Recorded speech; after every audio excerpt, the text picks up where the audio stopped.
In this video, we will be testing out the tier 95 armor set and weapon set for Necromancy. This is from Rasial, the first Necromancer, and both the weapons and the armor all have effects of their own, so we're going to go over those right away. Now, both of the weapons have their own effects, so we're going to start off with the Omni Guard, which is the main hand weapon. This weapon has a passive effect and a special attack on it, so there's a lot to think about. The passive effect on this is going to make your basic attacks generate 1 Death Spark stack. Now, once you reach 6 stacks of Death Spark, your next basic attack is going to be empowered and deal double damage. So this is just a flat out damage increase on basic attacks every 6 stacks. The special attack on this weapon has a 1-minute cooldown, it costs you 50% adrenaline, and it deals between 360% and 440% necromancy damage. The special attack is called Death Essence. Now, what this is going to do is it's going to deal the initial damage to your player's target, but it will also give you a 30-second buff that means that every time you use Touch of Death, Finger of Death, or Death Skulls, you will immediately ready a Death Spark attack, meaning that your next basic attack will be doubled. This means that whenever you use one of those abilities, you want to use basic attack next to be able to get the extra damage. So you would use Finger of Death, for example, then use basic attack and get the extra damage, then use Finger of Death again, and then use another basic attack to make sure you're getting as much damage out of this as you can. It's also worth mentioning that when you do use the spec, your Death Spark will be ready straight away, so you can use the spec, then a basic attack before doing anything else. Luckily, the offhand weapon offers a much more simple passive effect to understand. When you use the soul sap and you can go up to 3 souls, the lantern is going to allow you to get up to 5 souls instead. This just allows you to get more residual soul stacks by 2. So overall, you can either send out 5 together, or if you aren't ready to use them yet, but you do use soul sap, it is still gonna save that up. So you can have 5 instead of just the 3.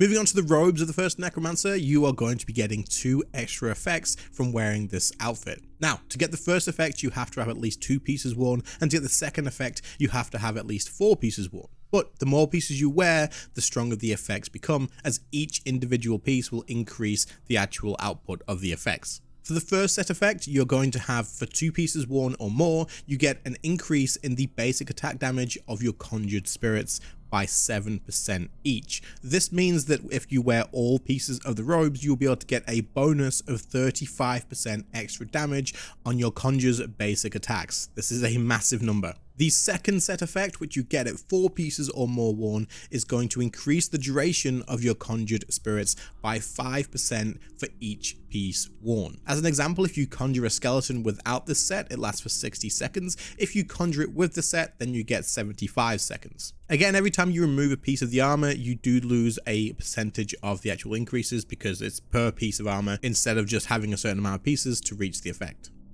On screen now is an example of the damage effect from using the first Necromancer robes compared to the Death Dealer robes, which is the tier 90 set, with your Skeleton Conjure Warrior. As you can see, there is a very noticeable difference in the damage that your skeleton is going to deal when using the Necromancer robe sets. This doesn't apply when you summon the Conjure, it applies whenever you're wearing it, so if you change armor sets while the thing is conjured, the effects will be lost and will be applied.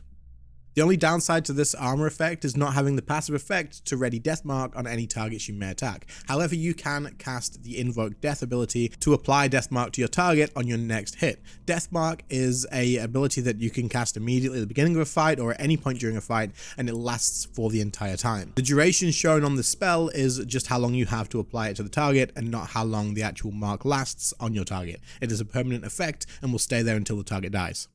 Just want to say this video took a hell of a long time to edit, so if you're enjoying it, if you find it useful, please do subscribe to the channel. And guys, there is over 50% of you guys that watch all the time. Maybe you think you're subscribed, maybe you just haven't done it yet, so please do check that you are subscribed, and I appreciate it a ton. And of course, the content will keep on coming.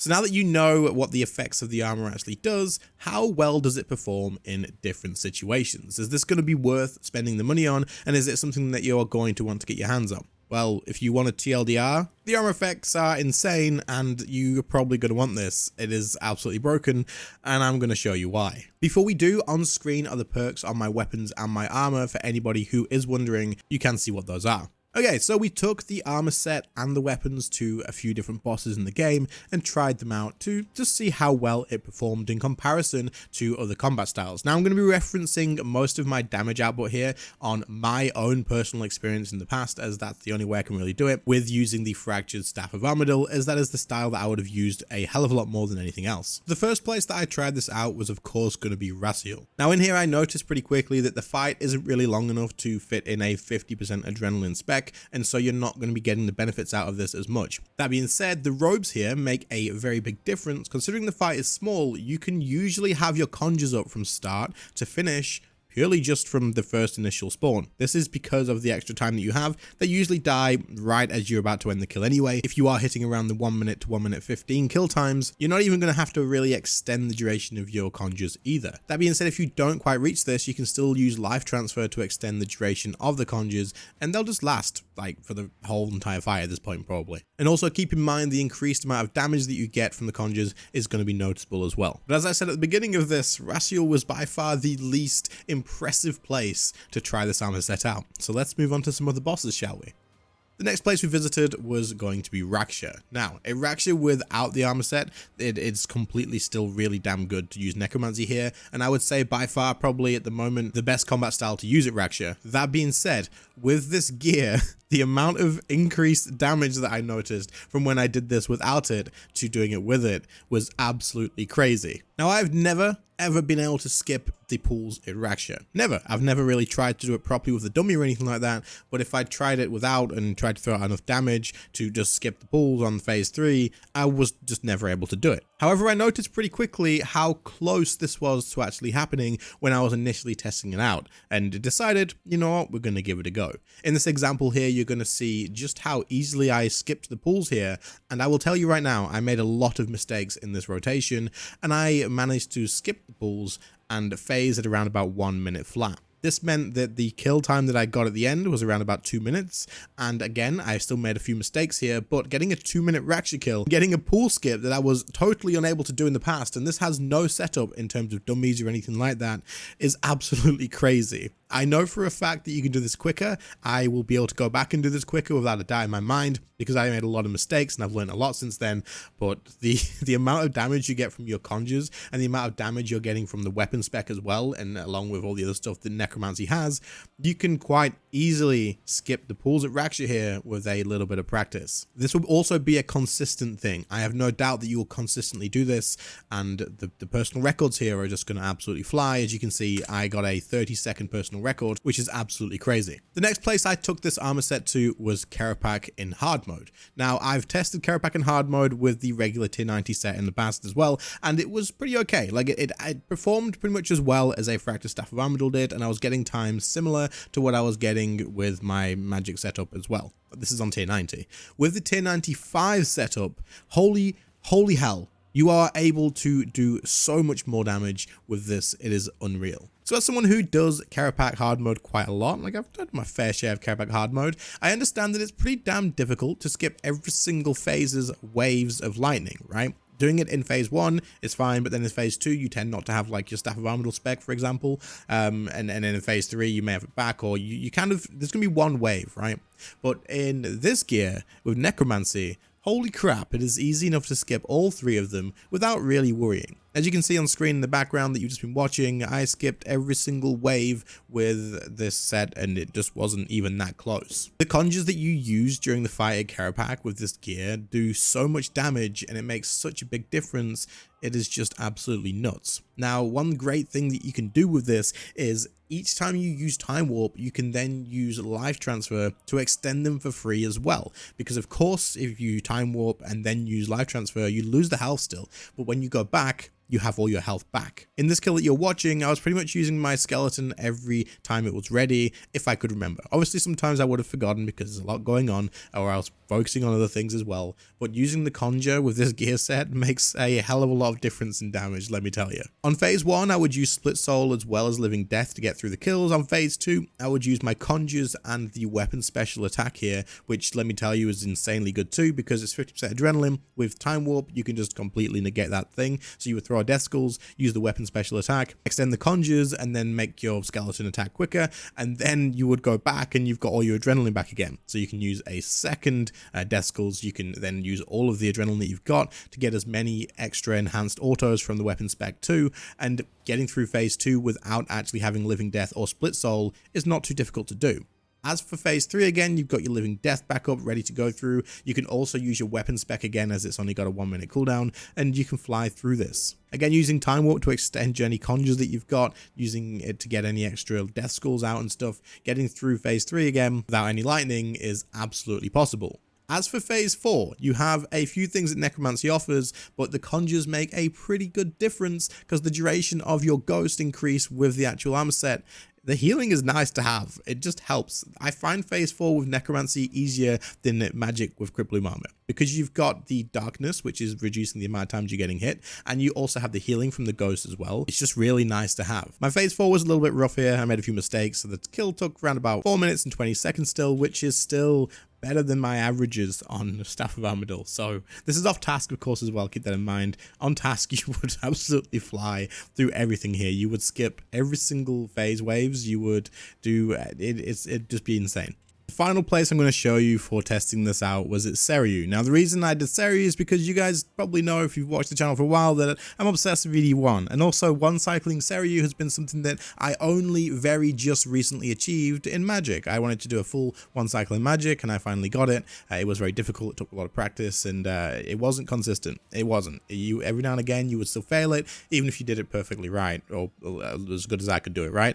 But with Necromancy, I thought, you know what, we tested it in the tier 90, we were 60k damage off in the tier 90 gear, and I probably could have one cycle in that too, but let's try it out in the tier 95 gear with the weapon spec, because having the extra thing to rotate through, just like at Kerapac, between Split Soul and then the weapon spec as well on the other crystal, is going to be very useful. So the tier 95 main hand here shines insanely well. It's the same with the offhand as well, actually. Having 5 soul stacks when you start the final crystal makes the world of difference. So what I'm going to do is I'm going to put on screen for you guys now. You can watch the entire actual one cycle if you want to, and you'll see my reaction to it and how fast it actually is. And then afterwards, I will talk about just how freaking OP this is and point out a few things.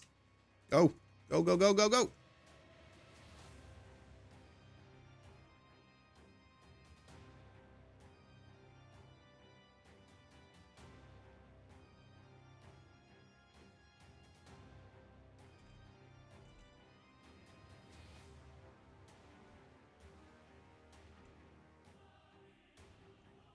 Holy shit. Holy shit. What?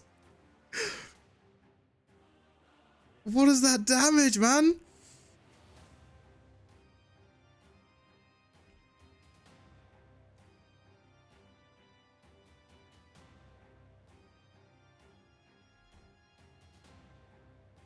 Can I wait?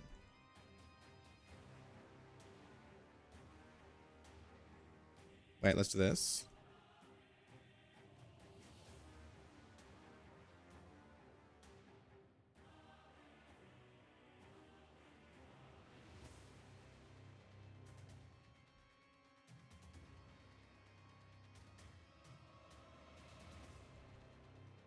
Get it! Bro, Necromancy's broken as shit. Okay, so now that you've seen it, basically the way this works is I use Split Soul on the first one and then Living Death ready for the second one, follow it up by, of course, more Death Skulls to get through it nice and quickly. However, because we have the tier 95 weapon spec, we can use that in preparation for the third Black Crystal, meaning we still get that extra damage from that every time we use the right abilities, right? So every time we use Touch of Death, Finger of Death, we can use a basic attack, it doubles the damage. And of course, on the last one, you also have Split Soul again because you used it on the first one. So you can use that again and get a bit of extra damage out altogether. Along with using the Lantern offhand, you can have up to 5 souls ready to throw on the Black Crystal straight away too, so that you can get as much damage out of it as possible. Stacking this with Split Soul is insane damage. Now I want to point out, I should have conjured a skeleton here. I should have used it at the beginning. I should have probably used it again at the end or extended it towards the last crystal too. And this would have been even quicker. This was pretty close, but it was my first attempt at doing it. And I did make a couple of mistakes, but we still pulled it off. Now I want to point out, I keep saying that, you know, we did this, made a few mistakes. Necromancy's new. I'm going to make lots of mistakes along the way.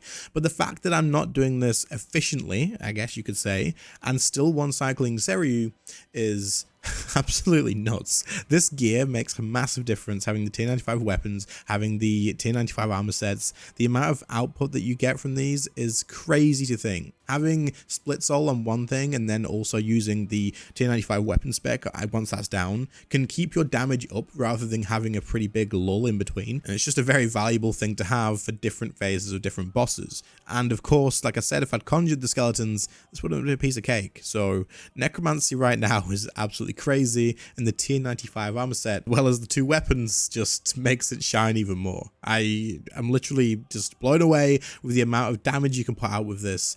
It's by far better than the Fractured Staff of Armadyl from my experience. And I also want to say I was on Dark Magic Aura for this. If I was on Majorat instead of Dark Magic, this wouldn't have even been close. It would have not been anywhere near close. It would have been a piece of cake.